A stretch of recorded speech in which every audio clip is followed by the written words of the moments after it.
So we've been doing quite a bit of research on people who are frequent consumers of low-calorie sweetened beverages. And one of the things we've done is to devise a questionnaire to measure people's beliefs and attitudes with regard to low-calorie sweetened beverages. And we find very clear differences between people who are frequent consumers and non-consumers. So specifically, frequent consumers say they like low-calorie sweetened beverages, they find them pleasurable and enjoyable, but they also believe that these products are effective in controlling appetite and weight. So this is really important when we think about theory, psychological theories of dieting, because we know that dieting is very difficult, and often when you're on a diet you're having to forego the pleasure and consume foods which might be healthy but perhaps don't taste so nice. So we think one of the reasons that people might be choosing low-calorie sweetened beverages is because they kind of help people to still enjoy pleasurable, sweet-tasting foods while also being able to maintain their dieting goals. So kind of like a guilt-free pleasure, I guess you might say.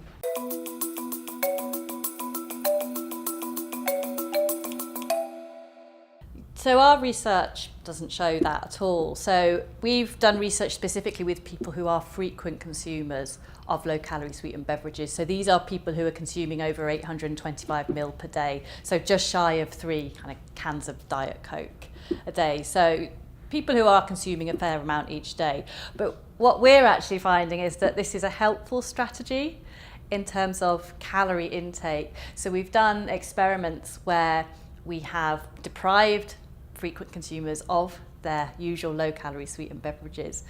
And then what we actually find there is people consume more calories compared to a condition where they are not deprived. And specifically what seems to be happening is people are switching from the diet version, the low-calorie sweetened version of their chosen beverage to the the calorie-containing sweetened version. So it actually looks like they have an important role in terms of reducing energy intake, and we think this could be linked to their delivering pleasure. You've got the palatable sweet taste, and that might satisfy people's desire for sweetness. We're also showing interesting effects as well in that when people consume low-calorie sweetness, they're feeling less guilty and also more in control of their food intake, again, compared to when they don't have access to low-calorie sweeteners. So I think that's really interesting and suggests that they might actually be fulfilling a psychological function, which is interesting.